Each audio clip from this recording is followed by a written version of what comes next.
मनोज अपने आप को बहुत खुशकिस्मत मानता था क्योंकि उसको बहुत अच्छी पत्नी जो मिली थी। मनोज की पत्नी शीला और उसकी माँ में बहुत अच्छी बनती थी। दोनों माँ बेटी की तरह रहती थी। बहू अपनी सास से बिल्कुल बेटी जैसा ही बर्ताव करती थी। बेटी की तरह रूठ जाती थी और जिद करके अपनी बात मनवा लेती थी। मनोज एक ही लौता लड़का था। मनोज के पिताजी नहीं थे। मनोज की आर्थिक स्थिति इतनी अच्छी नहीं थी, लेकिन घर में शांति और प्यार होने के कारण वह मेहनत करके अच्छे से अपना घर चला रहा था। साथ ही माँ और पत्नी से इतना अच्छा सपोर्ट मिलने के कारण उसे बहुत मदद मिलती है। बहू और सास की इस जोड़ी की चर्चा पूरे मोहल्ले, रिश्तेदारों में भी होने लगी थी। इनकी मिसालें भी दी जाने लगी। कुछ लोग जलते भी थे। कुछ कहते कि यह सब शुरुआत में होता है। थोड़ा समय जाने पर सारा प्यार खत्म हो जाता है और बहू अपने रास्ते और सास अपने रास्ते पर आ जाती है। सब कुछ अच्छा ही चल रहा था, लेकिन एक सुबह मनोज की माँ मनोज को जोर से चिल्लाकर उसके कमरे से बाहर बुलाती है। मनोज पूछता है, क्या हुआ माँ, क्यों चिल्ला रही हो? मनोज की माँ बोलती है कि तेरी पत्नी को समझा ले, अब बस बहुत हो गया। मैं इतने दिन चुप रही, लेकिन अब मुझसे नहीं होता। वो हर बात में मुझसे जिद करती है। माँ ने शायद ही इतनी जोर से आज तक कभी चिल्लाया होगा। इतने में बहू भी कमरे से बाहर आकर माँ से पूछती है, क्या हुआ माँ जी, आप क्यों परेशान हैं? माँ कहती है, तू चुप कर, मुझे तुझसे कोई बात नहीं करनी। बहू ने कहा, क्या हुआ माँ, मुझसे कुछ गलती हो गई है क्या? माँ बोली कि तू अपना यह नाटक बंद कर और मुझे अब तेरे साथ नहीं रहना है। माँ ने कहा, बेटा तू मुझे गांव छोड़ा। बेटा बोला, वहाँ कौन है और वहाँ क्या करोगी? माँ ने कहा, वहाँ मेरा भाई है और अब मुझे बची हुई जिंदगी वही गुजारनी है। बहू ने कहा, माँ जी आप कैसी बातें कर रही हैं?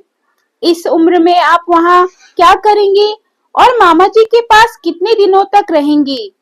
हमसे कुछ गलती हो गई है तो बताइए। माँ ने कहा, तू तो मुझसे बात ही मत कर। तेरी माँ मैं नहीं हूँ। तेरी माँ वो है जिसने तुझे जन्म दिया, पर तुझे कुछ सिखा नहीं पाई। बहू को थोड़ा बुरा लगा। माँ जी आप ये क्या बोल रही हैं? आपकी तबीयत तो ठीक है? बेटे ने कहा, माँ तुम आराम करो, हम शाम को बात करेंगे। माँ एकदम जिद पर अड़ जाती है, मुझे अभी गांव छोड़कर आ, अब मुझे यहाँ नहीं रहना। मनोज और उसकी पत्नी को कुछ भी समझ में नहीं आ रहा था, लेकिन माँ जिद पर अड़ी थी, तो मनोज को उनकी बात माननी पड़ती है और उन्हें गांव छोड़कर आ जाता है। घर आकर फिर वो अपनी पत्नी से बात करता है और उसे पूछता है कि तुमने उन्हें कुछ कहा है क्या जो माँ जी इतनी बिगड़ गई? शीला बोलती है, इस उम्र में अक्सर यह चिड़चिड़ापन आ जाता है। हम 2 दिन बाद माँ जी को वापस ले आएंगे, आप चिंता मत करें। 2 दिन बाद फिर बेटा और बहू दोनों गांव जाते हैं। बहू को देखते ही माँ फिर से चिढ़ जाती है और कहती है, तेरी हिम्मत कैसी हुई मेरे सामने आने की? मैं मर जाऊं तब भी तू मेरे पास मत आना, मुझे हाथ मत लगाना।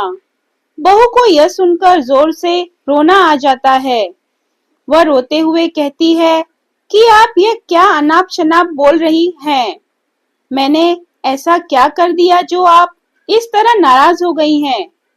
माँ जी वहां से उठकर कमरे में चली जाती है और दरवाजा अंदर से बंद कर लेती है। मामा जी भी उन्हें समझाते हैं, लेकिन वो नहीं मानती। बेटा और बहू वापस अपने घर आ जाते हैं।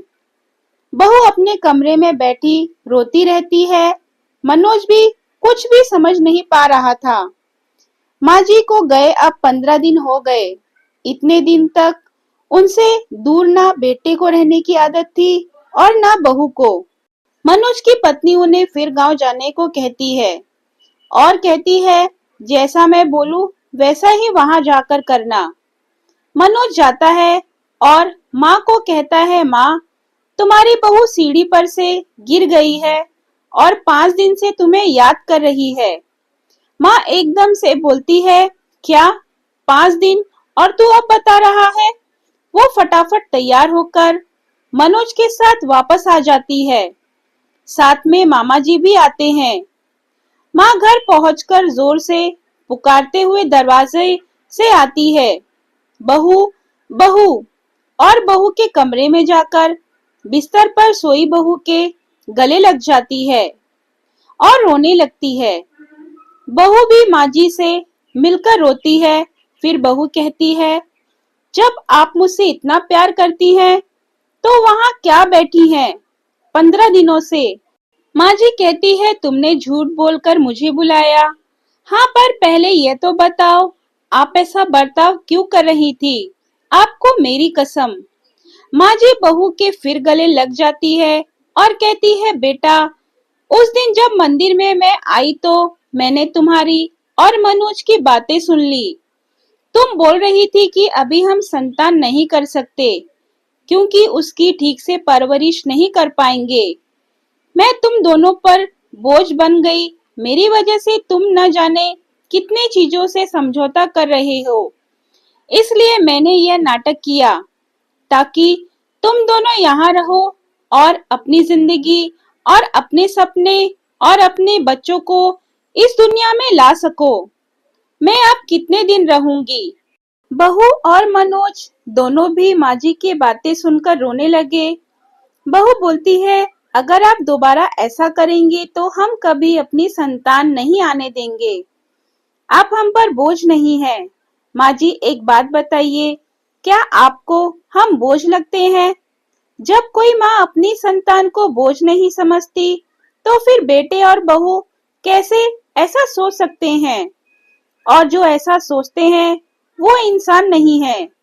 मनोज कहता है, माँ, अब तुम भी यहीं रहोगी और समय आने पर दादी भी बनोगी। पुराना परिवार तोड़कर नया परिवार नहीं बनता, सबको साथ लेकर बनता है। साथ रहेंगे तो सब कुछ अच्छा होगा। फिर माँ जी वहीं अपने बेटे और बहू के साथ रहने लगती हैं। दोस्तों, अगर आपको मेरी वीडियो पसंद आए तो वीडियो को लाइक, शेयर और सब्सक्राइब करना ना भूलें और कमेंट बॉक्स में कमेंट करके जरूर बताएं कि आपको मेरी वीडियो कैसी लगी। धन्यवाद।